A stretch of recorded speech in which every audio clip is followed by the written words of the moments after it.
was organizing, I think, a performance with plenty of chefs and restaurants performing, doing something on the same day.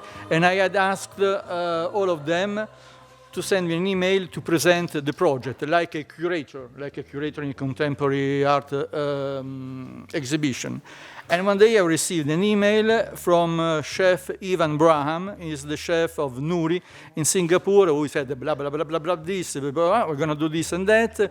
And the starting point of my project is the Renational Aesthetics, L'Esthétique Relationnelle, which is a book written by a French art theorist kind of 20 years ago. It's become one of the best-selling art theorist books, still studied in the university, in Beaux-Arts, in art schools, etc. And I suspect that the author is still cashing big checks of royalty, because it's a really, really popular book. And I was so surprised, nevertheless, to see a chef saying, hey, this is the starting point of my performance, that I immediately picked up the phone, WhatsApped even in Singapore, and said, I love you, bro, we are kindred souls. But why am I talking about this? I'm not even the author of that book. The author is Nicolas Bourriaud. And I have the privilege of knowing Nicolas since many years, like 30 years and even more, when we were young, skinny kids working in the same magazine in Paris.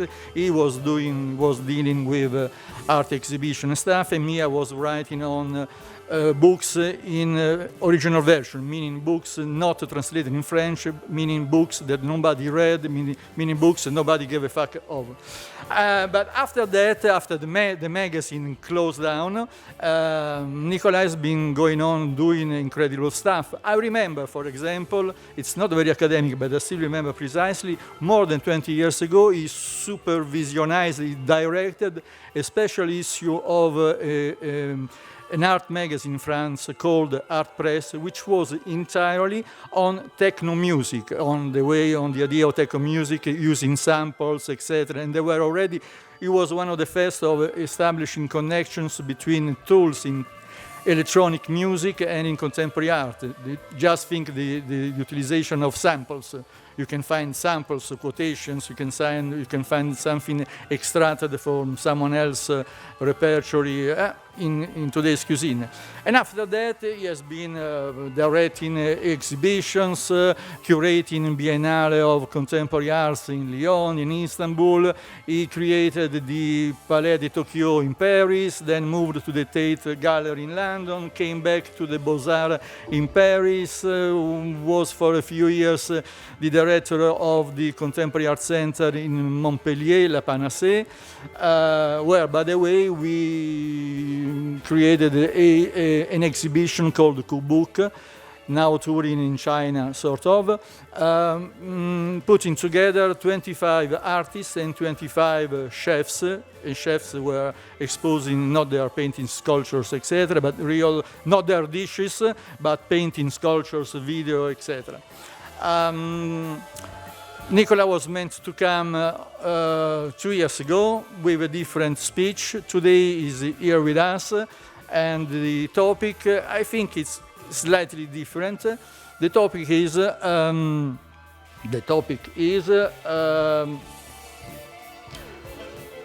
fuck, I really forgot. Nicolas, what's the title of your thing today? It's it's on the screen. The Contemporary Palate. I was going template. The Contemporary Palate, Aesthetic Patterns in Today's Cuisine. So a big welcome to Nicolas Bourriaud. I don't see him, but it mustn't be that far.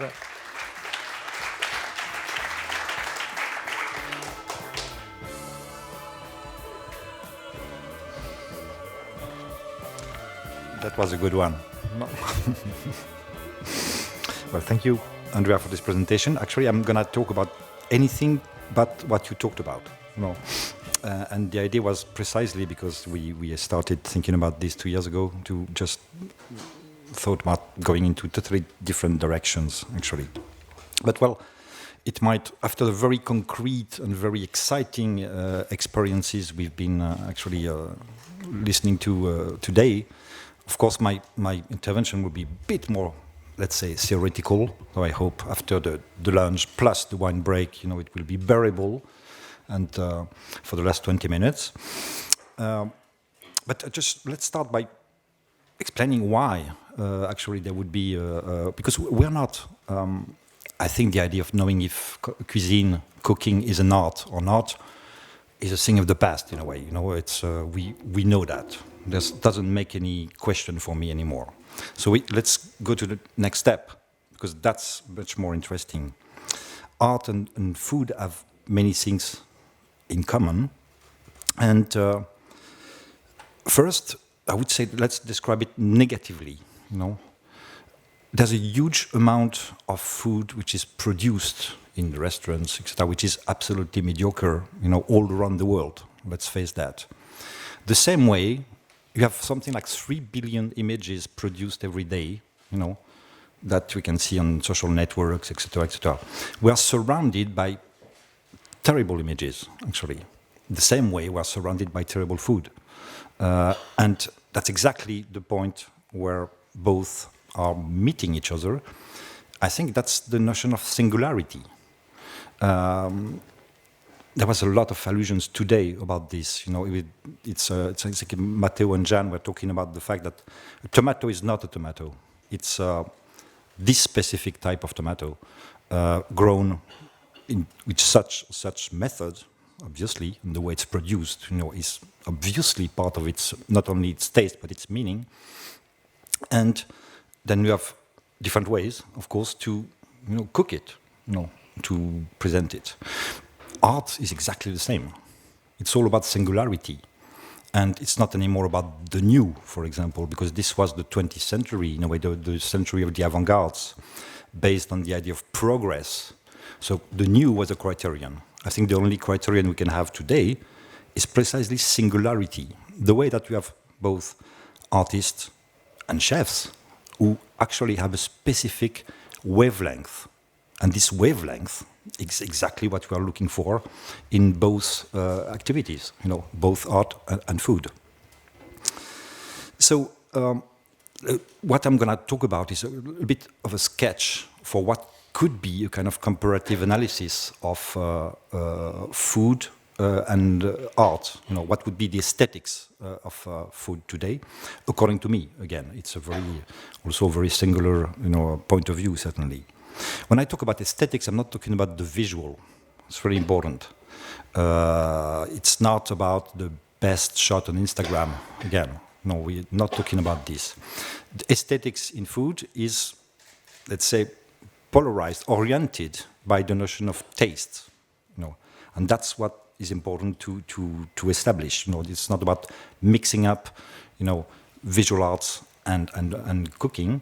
It's trying to elaborate, item by item, what could be a possible aesthetics of cuisine today. In the same way, sight might be the main,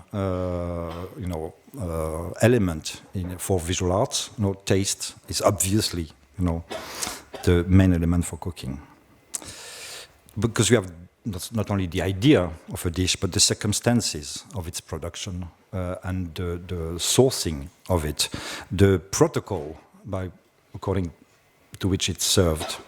They all actually belong to the field of aesthetics. They're all gestures. They are all elements that participate to the meaning of a dish. It's not only the taste, again. It resolves itself in the idea of the taste, but it's the last part of a very long chain, actually. Experience is the main thing. The same way that seeing an artwork on a screen is not seeing the work, the global experience of a customer in a restaurant is part of what I call aesthetics. You have rhythms, you have a protocol in a restaurant, which is exactly, corresponding also to some elements that you can find in contemporary art. I'm just wanted to start with a quote by Roland Barthes, in the text he wrote in the 1970s. I'm going to translate it live, actually. To eat, to speak, to think. Should we add to kiss our operations, which have as an origin the same part of the body, the tongue. You cut a tongue, and there's no taste, there's no words. There are no words anymore.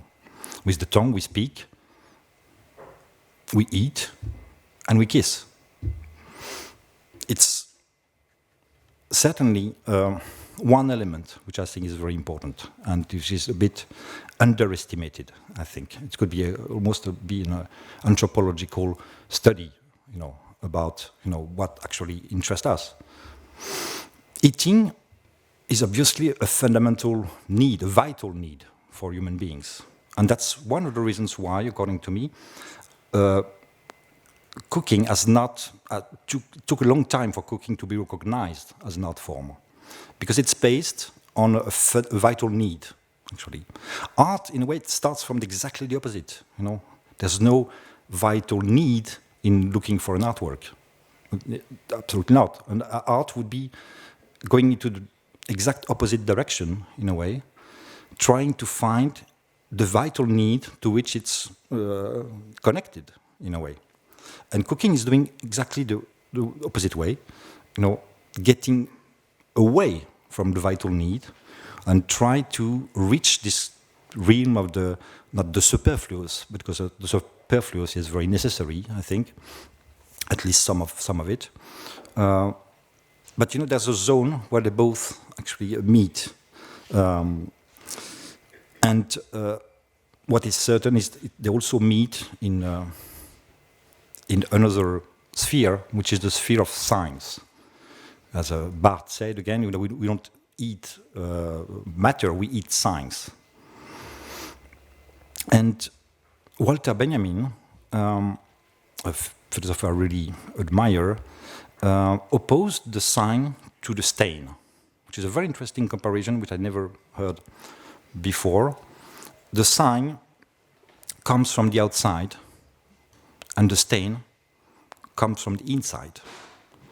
And I think the notion of the stain, would be an interesting specific element that could actually concur to this elaboration of what could be an aesthetics of food today.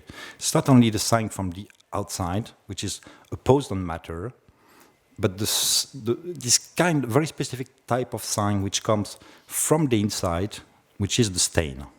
So sign and stains could actually be to be developed, obviously, because as I told you at the beginning, I'm just sketching this kind of studies. In a way, there's an American painter from the 1950s, Hans Hofmann, was talking about the push-pull effect coming from color. So you could actually think about the same type of reaction coming from a plate, actually, about the stain and the sign, collaborating together. But anyway, what's really important to remember is that human beings consume signs, most of all of them. So, to establish what could be an aesthetics of contemporary cooking, we have to make comparison points between structures, principles of work, methods, subjects also. What is the subject of a cuisine? And forms, obviously. Shapes, but not only shapes, because it's more complex, I think, when it comes to cooking. If we talk about the concepts which are important in contemporary cuisine, I would say that one of them is coming directly from this spirit of conviviality that Andrea talked about at the beginning, which would be the idea of the installation, in a way. It's a form of art which is immersive, a form of art which is not, opposing an image or a sign to you, but it wraps you up in an aesthetic ambience. For example, I quote, I can actually take a few examples which are very immediately speaking. Thinking about Paul Perret, actually, who describes his work as a story in 20 dishes, talking about his work as a figurative avant-garde, not abstract, and who actually, also displays in his restaurant exactly what could be considered as an installation. The principle is exactly the same. But I could also quote Jordan Kahn at Vespertine, which is could be very similar to, to an installation by Pierre Huyghe, for example. Here you see the exhibition that Pierre Huyghe, who's a French artist, did in Arles at the Luma Foundation, which is a combination of elements which correspond to another and controlled, let's say, by algorithms. You have bees, you have ants, and you have images which are actually constituted and assembled through a very complicated device, actually, which transforms wavelength into images.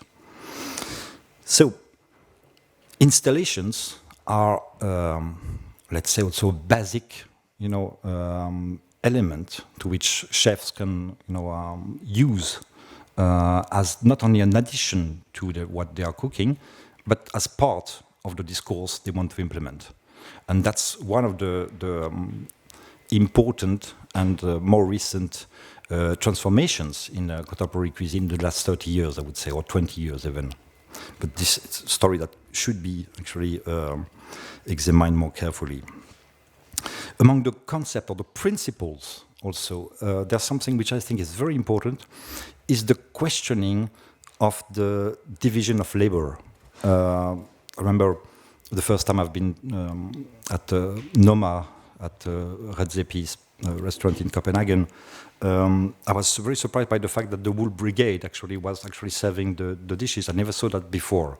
And now, of course, it's something which is more common. But it's really important to break this kind of totally formalistic division between waiters on one side and the chefs. And there are a lot of other, things that can be done, obviously, against this kind of division of labor.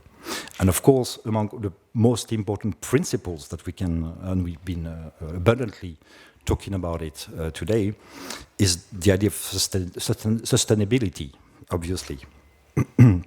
And also, a very important evolution of in contemporary cuisine is a kind of more democratic approach to produces, I would say.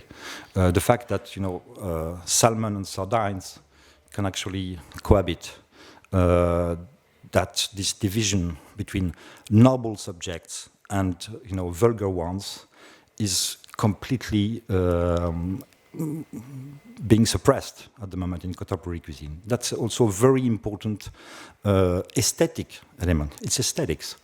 It's the equivalent would be, I would say, Gustave Courbet in the 1840s, who decides to paint, workers, who decides to paint people from the street rather than the historical noble subjects. So here you can see a pattern which is deeply transforming contemporary cuisine. Democracy in the plate. Amongst the methods also which are important today, the principles which drive contemporary cuisine, of course, the idea of autonomy, and we've been discussing a lot about this today. Our chefs having their own vegetable garden, their own orchards, and it goes actually also to the sea, as we saw with André Leon.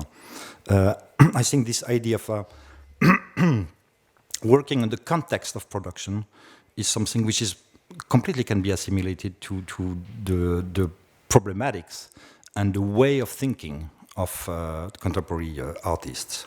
It goes also into the production chain for many things. It could be actually the tableware, for example, working with craftsmen and craftswomen in the same region The possibilities are absolutely infinite to create what was actually called the spirit of neighboring today. Ask the neighbors. It's a more relational aspect, and that's the way I would actually put it, which is absolutely important. Creating chain of productions, a chain of cooperation, and it's absolutely part of the meaning of the dining experience, according to me. It's obvious. And in the same spirit, of course, another pattern which I think is very important is the intensive use of any produce. You know, the fact that today the tops and the stems or the fish bones are used. It's also part of an aesthetic view of the world, actually. It leads sometimes to another type of pattern which could be called hyper-extraction of the taste of an element, which is something that is could be found in many chefs' work, actually. Roland Barthes quotes actually the cook of the Prince de Soubise, who, like a magician, he writes,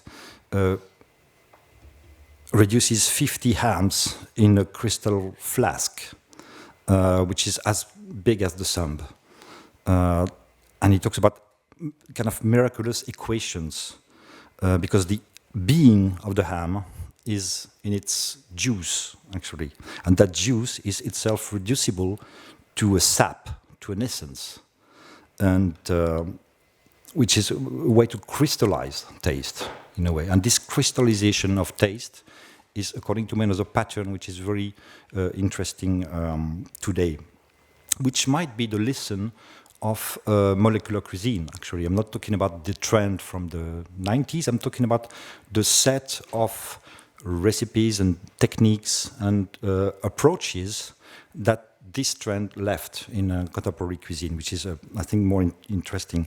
For example, of course, this super famous, Ferran Adrià's olive, the definition of hyper-extraction, in a way, of hyper-concentration. This is something which is that could be compared to, for example, I just found this very easy example. It's a piece by Katie Patterson, a British artist. It's a kind of mirror ball, as you see, that's comprising images of nearly every solar eclipse that's been documented by humankind. So you see how in one single object, which is not that big, the idea here of the chef and the artist is to hyper-concentrate some meaning, actually. The another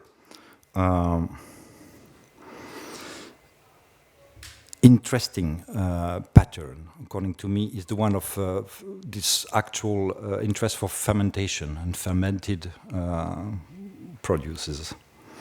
Of course, there's a great book by David Zilber on this matter.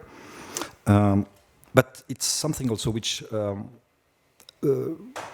equals, in a way, or at least could be compared to some experimentations that were made by artists also, even from the 1960s, like Gianni Anselmo, for example. Here you have a direct confrontation between marble and a salad. And there's actually at the Pompidou Center, where this piece is in display, there's a person actually whose work consists also in buying a new salad every 3 days, actually, which I really am happy about, because it's about taking care of, in a way. How can this piece, can evolve with time? If a human being doesn't take care of it, it doesn't work. And we have obviously Giuseppe Pennone, another Italian. It's also from the 1960s, I think it's 68. But you have more recent, examples of evolving works, or works to be taken care of, with the French artist Michel Blasi, actually. This is a piece which is made of soy paste and food coloring. Or this one, which is a mural, actually a kind of fresco, made of tomato puree, and the blue elements are actually made with agar-agar. It generally uses industrial products like chocolate, Chinese noodle, foams, the rotting remains of potatoes, for example, industrial carrot puree, you can see it here, as painting, actually.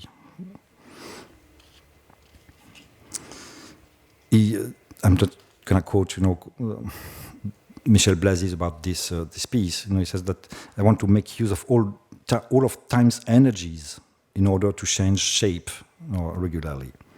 And this idea of the fermentation, is very close to a very contemporary, something which is very present in contemporary art, which is the idea of the end of production. Because production comes from the Latin producere. It means having things ahead of you, and to conduction, actually, which means bringing things with you, which is absolutely different. Fermentation is a kind of collaboration with the bacteria, with the microbes we saw this morning. And this kind of collaboration implies, of course, a kind of let go, which is obviously very present in the sculpture, history of sculpture in the last 50 years, even. And I've been alluding to some common methods, but there are also common subjects. For example, one of the most preeminent subjects in contemporary cuisine is the landscape. How to express a soil, how to express a terroir, how to express the surroundings and the context where the chef works and lives. And that would be obviously, and I'm not saying that in front of Anna Ross, so it's absolutely obvious that the cuisine can be the expression of a landscape. The painting of the context where it was created, and Rebecca, of course, is exactly for me in the same direction. There's another chef I really like, which is Narisawa in Tokyo, who describes his food as innovative Satoyama, and the word Satoyama representing a border zone between mountain foothills and the flatland, where people live sustainably with nature. So I like the idea of innovative Satoyama, of expressing in an innovative way this very specific type of geography. I'm thinking also about Maksut Ashkar. I remember the hummus he produced, he presented in his restaurant in Istanbul, in Neolocal, which was exactly a kind of Anatolian landscape from his childhood. And I wanted to just come back to another landscape, actually, which is a bit different. Of course, you will recognize the Mare Noir by Mauro Colagreco. And I wanted to show it with an artwork, a video, actually, of 15 minutes, more or less, by Philippe Parreno, which really made me think of it, which is called CHZ, Continuously Habitable Zone. And to make you understand what it's about, we just quote it's, what you said about this piece, which is recent research recent research shows that while we've been looking for life on an extrasolar planet with a mass similar to Earth and a star like the Sun, it's in fact more likely to find life on a planet smaller than Earth with more than one Sun. Life emerges, says Philippe Parreno again, from continuously habitable zones. In a world with two suns, black vegetation would blossom. here the boundary between those two territories called science and fiction become unclear, and that was the piece was about. Very close to the idea of the portraying of a landscape is the idea of autobiography. Actually, how can you tell your own life actually in a plate? And here the examples would be absolutely numerous. Again, from the idea of the portrait comes the idea also of the memory.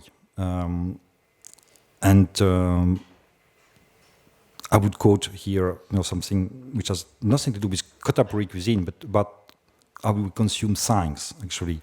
I'm thinking about the Jewish Easter meal, which is the Pesach meal, where every element is actually an historical allusion to the liberation from Egypt. We have, for example, elements of this meal, which is the betza, the boiled egg, which refers to the destruction of the Jerusalem temple, the bitter herbs plate, which refers to slavery, etc. It's literally storytelling here, as we were mentioning this morning. It's absolutely storytelling, but it's historical storytelling. And obviously, one of the elements also in terms of subjects, which link here painting and cuisine, is obviously the trompe-l'œil. How is it possible to make something look like something else? And sometimes it's even also difficult to really locate, in a plate. I'm thinking about some redzema dishes here, actually, what's eatable and what's not in a plate, and that's also an interesting exercise. And I will not quote two things actually in this very short speech. One is rational aesthetics, as you said, because it would be too large. I will not quote feminism neither, because this would absolutely deserve something. And what's really driving contemporary art at the moment is even a very specific type of feminism, which would be ecofeminism, which here would deserve a total and complete lecture about it. But I will just allude to another big subject, which cannot be passed under silence, which is the idea of decolonialism in a way. And here I would just quote one example. I'm thinking about Rodolfo Guzman in Santiago, who's actually making researches about completely forgotten vegetables and herbs, which were actually used, in the pre-colonial times, and which have been completely buried since. And getting out of the idea of the comparison between subjects in art and food, there would be the forms, obviously. And here, it would be very easy to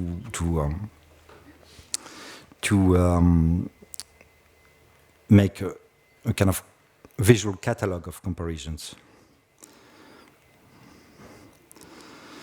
But what I wanted to stress upon, which also comes from the trend of the 90s, which is the molecular cuisine, is the interest of both chefs and artists for molecules, actually, which I think that will remain, actually, in this history.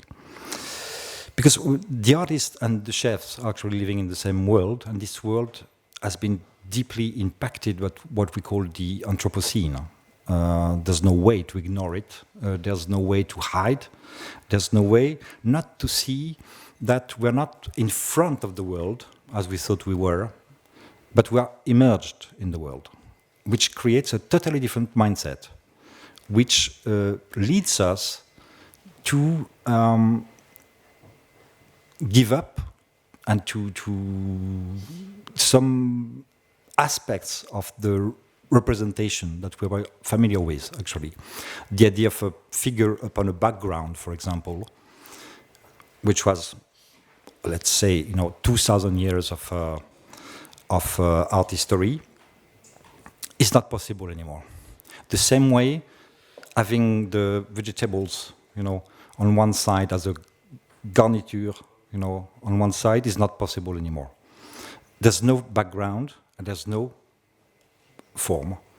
It's all one. It's all matter. It's all, in a kind of molecular, ensemble. And that's also something which is hyper important and will actually lead to even more surprising things in the future. Thank you.